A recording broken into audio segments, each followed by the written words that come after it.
मैं अपनी बताता हूँ, किसी और की नहीं भाई।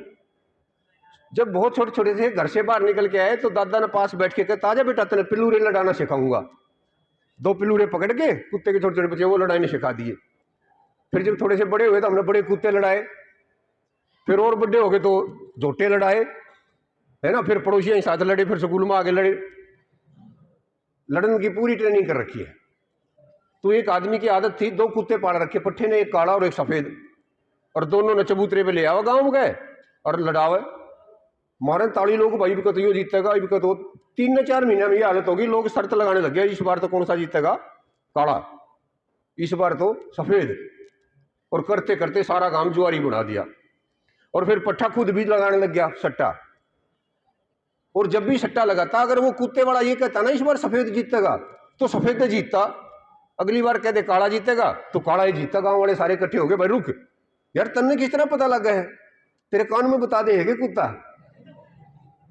कहता यार ये कोई सोचने की बात है, आप सोच के बताओ मुझे, उसे कैसे पता लग जाता था इस बार कौन सा जीतेगा।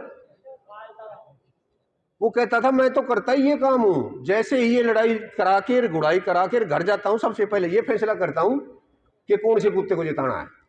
मान लो सफेद को जिताना है, तो सफेद को तो खिलाऊंगा गिचमाड़, दूध भी पिलाऊंगा, रोटी भी दूंगा, घी भी खिलाऊंगा, पता नहीं क्या क्या।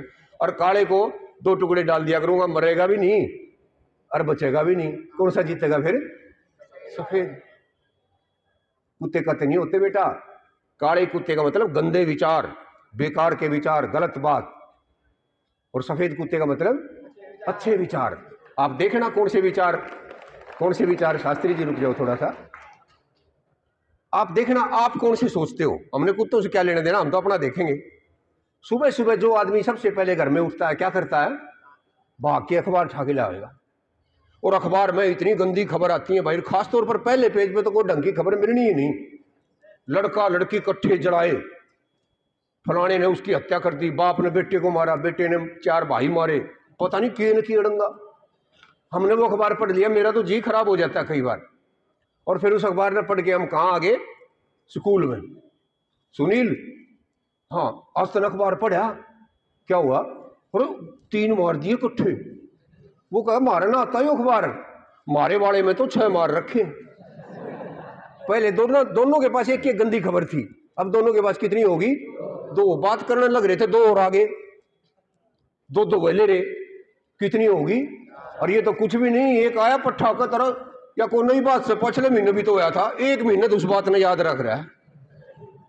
सारा अड़ंगा हमने रिसेस तक इकट्ठा कर लिया। और फिर गए हम खाना खान घर पे रिसेस में। मम्मी खाना बना, रुक जा बेटा 5 मिनट रुक जा। 5 मिनट रुक गए, मम्मी खाना, अरे रुक जा तो थोड़ा सा, गए हम, क्या करे तू सा, बेटा टीवी देखू हूँ। मम्मी पहले खाना खिला दे, भूख लग रही है। ईशा के है टीवी में, बेटा आज ये फैसला होना है कि जिस आंटी का उस अंकल के साथ चक्कर था ना, उसकी छोरी इसके साथ भाजेगी या दूसरे के साथ भाजेगी। मम्मी क्या करने लग रही है, जो अड़ंगा हम इकट्ठा लेके करके गए थे उससे भी बड़े अड़ंगे में पड़ी है। और शाम को फिर पापा आते हैं, माथा पकड़ के बैठ जाते हैं, कहते हैं भाई दुनिया का तो सत्यानाश जा लिया। वो इतनी गंदी खबर ले रहा है कि सबको बता भी नहीं सकता। सारा कुर्बा कौन से कुत्ते ने खाना खवाने लग रहा है, काले ने। सारे ये तो गंदे विचार हैं। और फिर हम क्या इंतजार कर रहे हैं, हमारे बच्चे संस्कारी बनेंगे। कहां से बनेंगे भाई, सारे दिन अड़ंगा खाने लग रहे हैं। इसलिए जब भी आपके मन में कोई गंदा विचार आए तो उसे रोक सकते हैं। मन में उठने वाले विचार को कोई भी नहीं रोक सकता। आप गूगल कर लेना, से पूछ लेना, मैडम से पूछ लेना, कोई तरीका नहीं है। पर मैं बताऊंगा एक तरीका आपको। किसका तरीका बता रहा हूं, मन में गंदा विचार उठता हो तो उसको कैसे रोका जाए, बताऊं। एक राजा था, उसके पास एक बकरा था। कहता भाई जो इस बकरे को घास से छिका देगा उसको 100 असरफी इनाम में दूंगा। असरफी क्या होती है, सोने साने की होती है भाई, मैंने नहीं ना देखी कदे, कहते हैं होती थी। 1 हफ्ते में छिकाना है, और जब नहीं छिका सका तो 100 कोड़े मारूंगा दरबार में। बकरे को घास से 1 हफ्ते में छिकाना है, जो आदमी छिका देगा उसको 100 असरफी इनाम की दी जाएंगी। अगर वो फेल हो गया, नहीं छिका सका, तो उसको 100 कोड़े लगेंगे, बेइज्जती होगी, वह अलग। बूढ़ा सा आदमी था, उन्होंने सोचा यार इतनी बड़ी सोते बकरा है देखो छिकाना सर, वो भी घास थे, ले गया उसने, निरा घास खुआया, हरा घास, सूखे घास काट के घास गीला कराया, चून मिलाया, पता नहीं क्या खिलाया, पूरा हफ्ता लगा रहा। एक हफ्ते पाछा दरबार लगा, बकरा लाया गया, उसका अगर जैसे ही घास लाया तो सोचा वो राजा का घास है, क्या पता किसा घास होगा। बकरे ने घास खा लिया, कितने कोड़े लगे, 100, बेइज्जती हुई वाल। राजा गुस्से में आ गया कि भाई इस बार सर्फी दूंगा 500 और कोड़े लगेंगे 1000, 3 दिन में छिका के लेना है। एक बावड़ा फिर फंस गया, फिर वो एक काम, फिर जूते लगे ऐसे ही और बेइज्जती हुई वाल। पीछे इसी कोने में एक समझदार आदमी बैठा था, खड़ा हो गया, मतलब महाराज जी सुनो, मेरी सुनना जरा, क्यों लोगों ने बेवकूफ बना रहे हो, मैं लाऊंगा तेरे बकरन छिका के, एक दिन भी ना चाहिए, रात रात में छिका दूंगा, पर मन ये असरफी उसरफी ना चाहिए, तेरा जो राज्य है ना उसका आधा हिस्सा मेरा, आधा तेरा, बोल देता हो तुम, और तू कोड़े की बात करे, जब ना छिका सकू ने तो मेरी गर्दन काट दिए।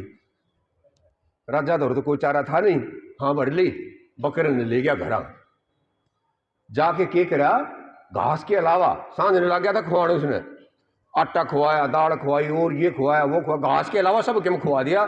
3 बजे उसका पेट बिल्कुल ठसा ठस भर दिया, और फिर लिया घास, बकरे ने घास का नहीं मुंह कराया, लेके डंडा मुंह मारा, फिर घास उसका नहीं कराया, लेके डंडा मुंह मारा, करके तो ऐसी प्रैक्टिस करा दी कि बकरे का नहीं घास लिया और बकरा मुंह पूरन कर ले।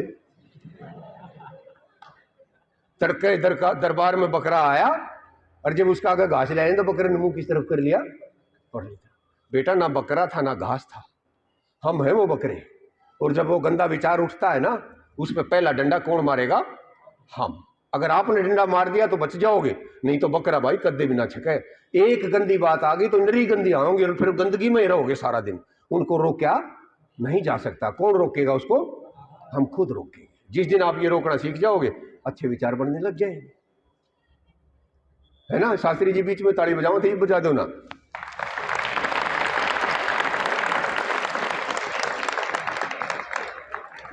पता है कई बार हम जोश जोश में कई बात कह जाते हैं, जैसे शास्त्री जी हम 2-3 बात फेल दी हुए खाम खागी। मेरे ये 1980 से दोस्त हैं, तो हमारी दोस्ती इस तरह की है जैसे अब आपकी दोस्ती है ना, डब्बी जिसको कहते हैं, हम खुलम खुला चलते हैं। आज क्या था, मैं यहाँ दिल्ली में किसी शादी में आया हुआ था, इन्होंने मेरे को एक बार भी नहीं कही कि हमारे स्कूल में चल, मैंने कही कि भाई किसी स्कूल में लेके चल। हाँ ये जरूर है कि इन्होंने मेरी तरफ से आपके प्रिंसिपल साहब को रिक्वेस्ट